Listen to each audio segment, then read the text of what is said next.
Welcome to a pathway of understanding through the gates of wisdom and peace. Abdul Green. Many people claim that what they have is from God, but the question is, can they prove it?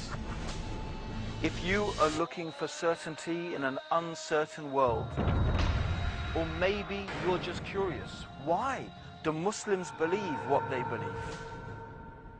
To find out more, do not miss our fascinating and challenging series, The Proof that Islam is the Truth.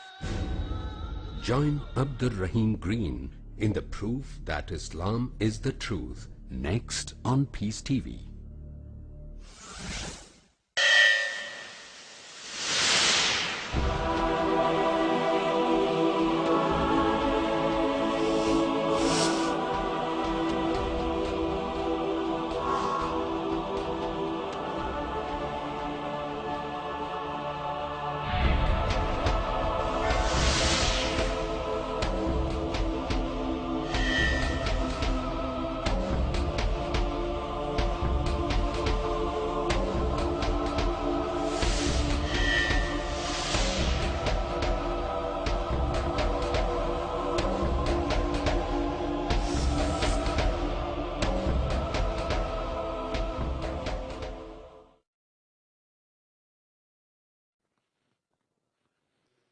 Assalamu alaikum wa rahmatullahi wa barakatuh. All praise is due to Allah. We praise Him, we seek His help, and we ask for His forgiveness. We take refuge with Allah from the evil of ourselves and from the evil consequence of our evil actions. I'm Abdul Green, and you're joining me for the proof that Islam is the truth. Now today we're going to be talking about the preservation of the hadith and the sayings of the Prophet Muhammad sallallahu alaihi wasallam. May God's peace and blessings be upon him. And in the last episode we talked about the remarkable oral transmission and memorization of the Quran, how children as young as 7 years old, even younger than that, have memorized the entire Quran. And by the way, some of them don't even speak Arabic. There's no book in the world like that. But the Quran is not the only source of guidance for Muslims. We also need the Sunnah and the living example of the Prophet Muhammad in order to fully comprehend and understand the religion of Islam. And we're going to examine today how the scholars of Islam have painstakingly preserved and authenticated these sayings of the Prophet Muhammad. So that's our task today, to talk about that.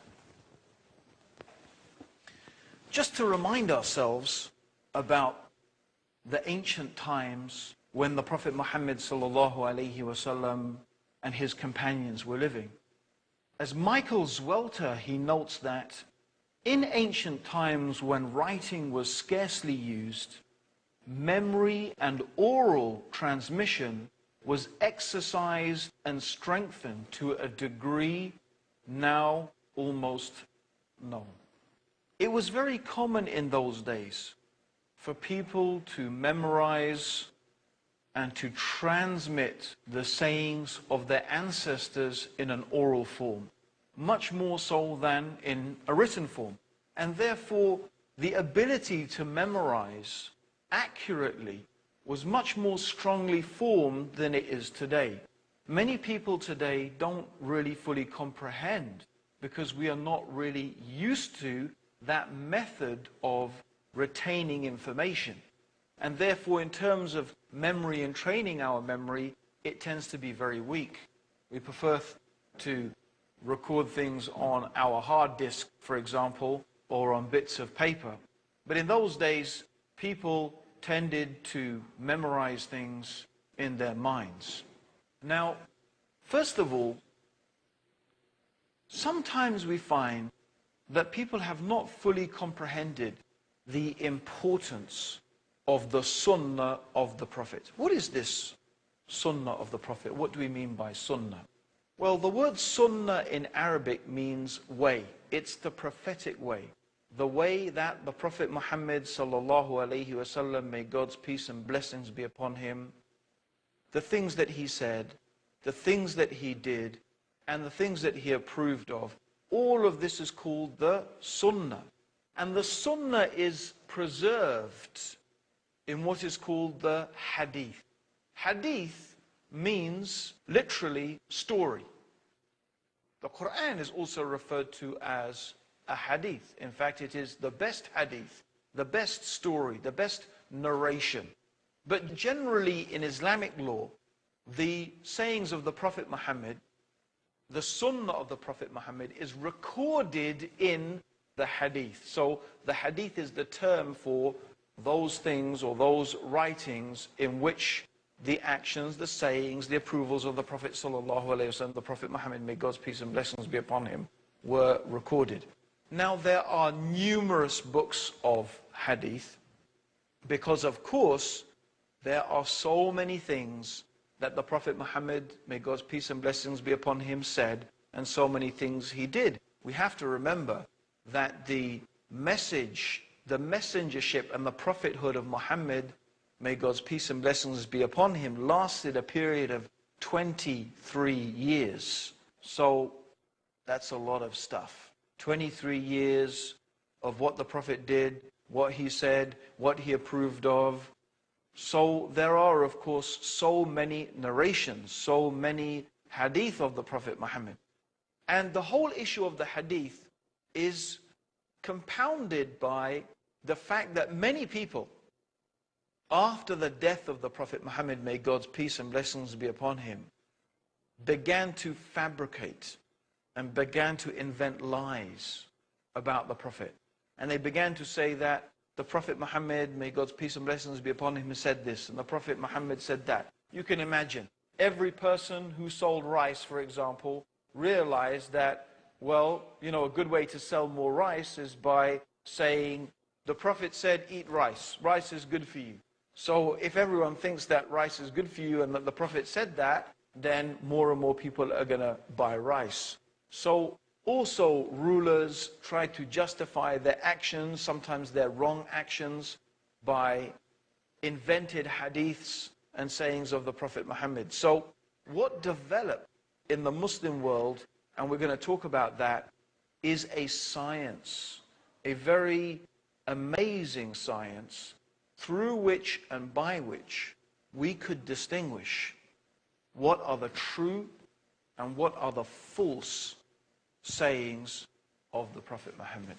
And all of this gives us added conviction that when we talk about the religion of Islam, we're talking about something verifiable.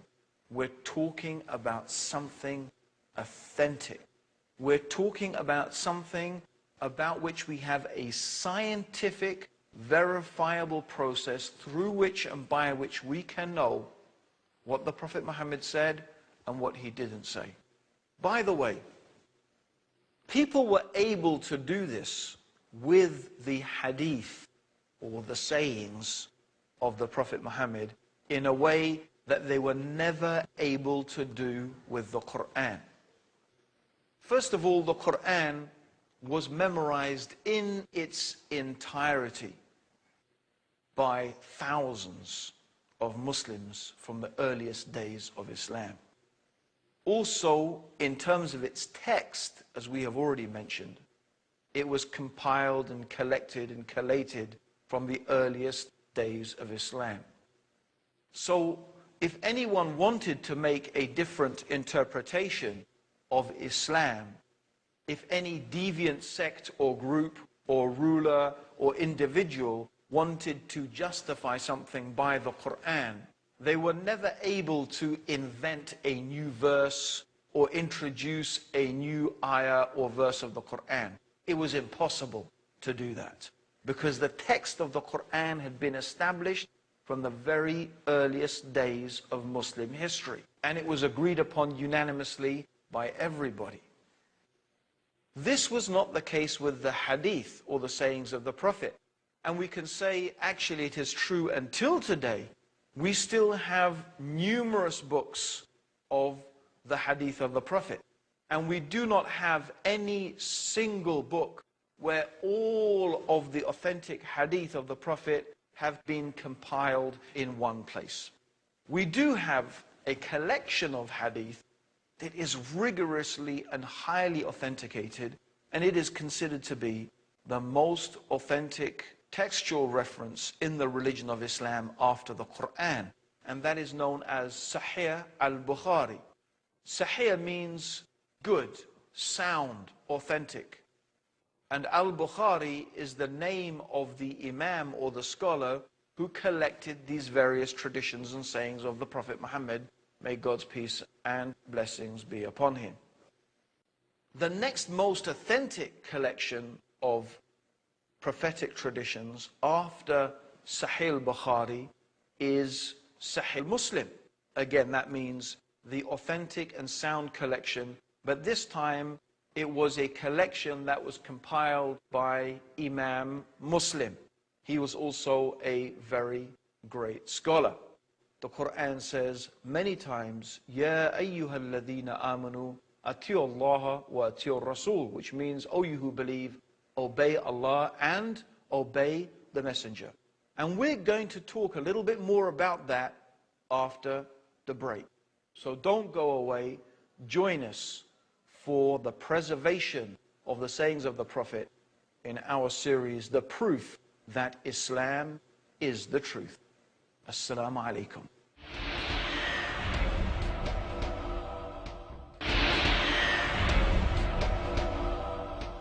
Assalamu alaikum wa rahmatullah. May the peace and blessings of Allah be upon all of you. Welcome back to The Proof that Islam is the Truth. And today we're talking about the preservation of the hadith, or the sayings of the Prophet Muhammad. And we were talking about how important the sunnah and the example of the Prophet Muhammad is in understanding the religion of Islam. It's really essential to it. In fact, we find that many of the most important and essential basic acts of worship in Islam would not be fully defined just by reference to the Quran. For example, let's take the 5 daily prayers. If you wanted to know how to pray 5 times every day, what are the times of the prayers? How should we say the prayers? How many units are there for each particular prayer? What do we say in each position in the prayer? What are the positions? What are the orders of the positions in the prayer? These things are not mentioned in the Quran. The only way that we know about these things is through the preservation of the example of the Prophet Muhammad, may Allah's peace and blessings be upon him. So the Prophet Muhammad, may God's peace and blessings be upon him, said, pray as you have seen me pray. So Muslims therefore are trying to emulate and follow the example of the Prophet. The Quran says, Aqimus Salah, establish the ritual prayer, but the details of it is not given in the Quran. Similarly, there are many things in the Quran that we would not be able to understand it unless the life story, the life history of the Prophet Muhammad, may God's peace and blessings be upon him, had been preserved. For example, the 80th surah of the Quran, in the very first ayah, it says, Abasa wa tawalla, which means he frowned and turned away. Who frowned? Who turned away from who?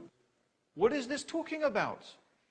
Unless we know the seerah and the life history of the Prophet Muhammad, may God's peace and blessings be upon him, we will be clueless about what this is actually referring to. And I'm only giving one of many, many examples in the Quran. In fact, the Quran itself stresses the importance of referring to the Prophet Muhammad, may God's peace and blessings be upon him, many, many times. Indeed, in one particular verse, Allah swears by himself. Nay, no, by Allah, they can have no faith. Their faith is not true, it's not real, unless they make you, Muhammad, a judge in all disputes between them, and find no resistance in their hearts, and submit with the fullest submission. In this verse, Allah is making it very clear that if a person is truly a believer in Allah and a believer in the last day, they will make the Prophet Muhammad, may God's peace and blessings be upon him, a judge in their disputes. And they will be happy with his decisions. Also, Allah subhanahu wa ta'ala tells us in the Quran that whatever the Prophet gives you, you must take it. Whatever the Prophet orders you to leave, you must leave it. The Quran tells us that the Prophet Muhammad, may God's peace and blessings be upon him, did not speak from his own desires. It is nothing except a revelation that has been revealed. So these references in the Quran make it absolutely clear that the Sunnah, the example of the Prophet Muhammad, is an intrinsic part of understanding the religion of Islam.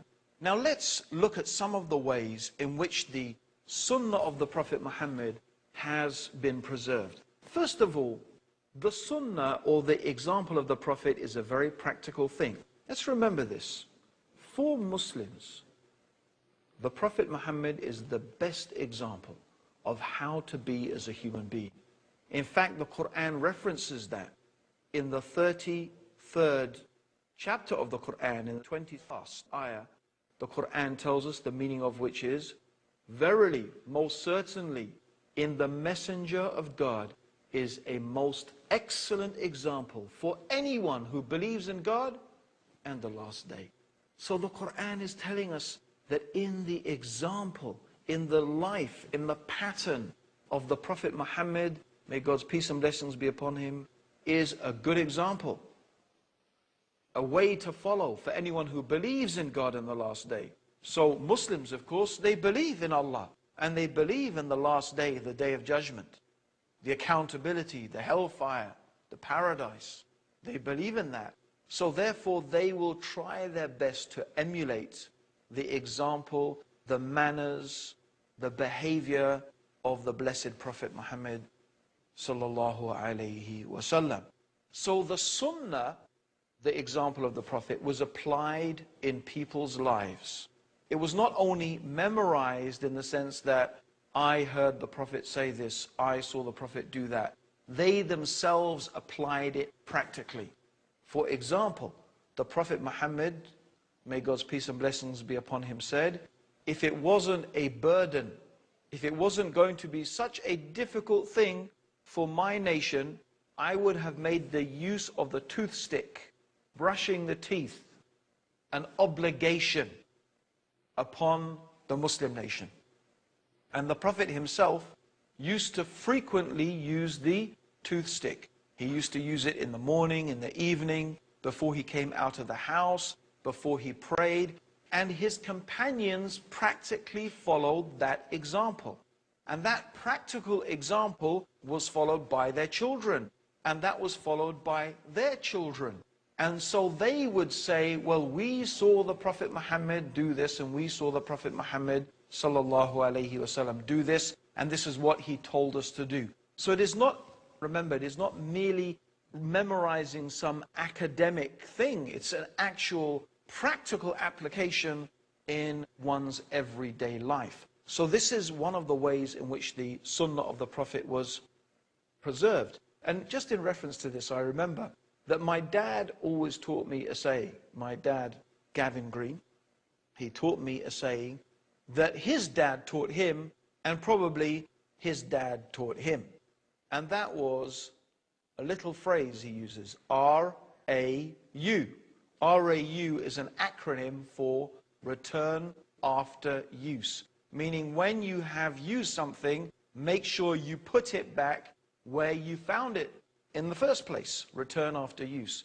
So actually what we find is here is a chain of transmission. I learnt from my father, Gavin Green, who learnt from his father. So actually this chain stretches back over 100 years. If you count, my father is 86, and you count it back to his dad, that is really nearly, 70, 80 years. That's quite a long time. And if I inculcate my children with the same thing, and then they narrate it to their children. This is what we call a chain of transmission. This has a special term in Islamic terminology. It's called the isnad. And the isnad is a very, very important thing in the preservation of the sayings of the Prophet Muhammad. Because people began to invent things, and they began to invent sayings about the Prophet. So some of the companions, they said, okay, we will not accept anymore anyone coming along and saying, I heard the Prophet say this, I heard the Prophet said that. No, we want to know which companion of the Prophet Muhammad did you hear this from? And then they would go and check from this companion. Did you say this? Did you hear the Prophet Muhammad sallallahu alaihi wasallam say that? And if they discovered that the person was a liar and they had invented a lie, they would tell everybody. They would make it known publicly. This man lied against the Prophet. Don't believe him. He's a liar. He's a kadhab. He's an inventor of hadith of the Prophet. And one of the most strong hadith of the Prophet that is through a mutawatir transmission, and we mentioned what mutawatir is previously, is that whoever lies about me intentionally, let them put their seat in the hellfire. Whoever intentionally invents a lie against the Prophet, they are going to be destined to be burned in hell. It's a very, very severe thing. So nobody should go around inventing things and saying the Prophet Muhammad sallallahu alaihi wasallam said this and the Prophet Muhammad said that. Well, some people did start doing that, even to the extent that Aisha was commenting about this fake coins that she called. The fake coins were not real fake coins, they were the hadith of the Prophet that people were inventing. So the companions, they said, no, we want to know who said it. Where did you learn it from? Give us the isnad. And this is where the chain of narrators developed. And from that, the scholars started to study. Did this person meet that person? Was he truthful? Was he honest? Did he have a good memory? Was he a pious person? They began to check the character and the personality of every single person in this chain of narrators. And they did this in order to authenticate and make sure that every person in this chain was trustworthy, that either these people in the chain had met each other and had learned this hadith from each other.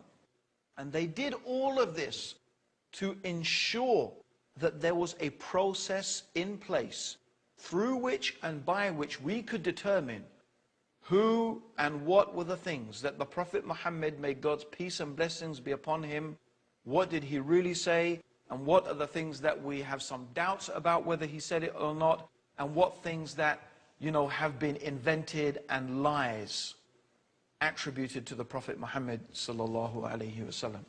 Of course, this is really a very huge and extensive subject. It's really a science. It's something that people have dedicated their whole lives to, is to studying the science of the transmission and the accurate and authentic transmission of the sayings of the Prophet Muhammad. But of course, there have been scholars throughout the ages, Muslim scholars, who have dedicated their lives to this science. And they have compiled books, authentic books, like those I have already mentioned, like Sahih al-Bukhari and Sahih Muslim and the Sunan of Abu Dawood and the Sunan of Nasa'i. There are, anyway, a number of collections of books. When I say collections, but they are books where the hadith of the Prophet have been collected and they have been authenticated by the scholars of the hadith. So like I say, it is a very extensive subject, but all of this is to assure us that when we say a hadith of the Prophet is authentic, it's sahih, you can be sure that it is something the Prophet Muhammad really did say or he really did do. That's it for this episode, the preservation of the hadith of the Prophet. I hope you're going to join us next time for our proof that Islam is the truth.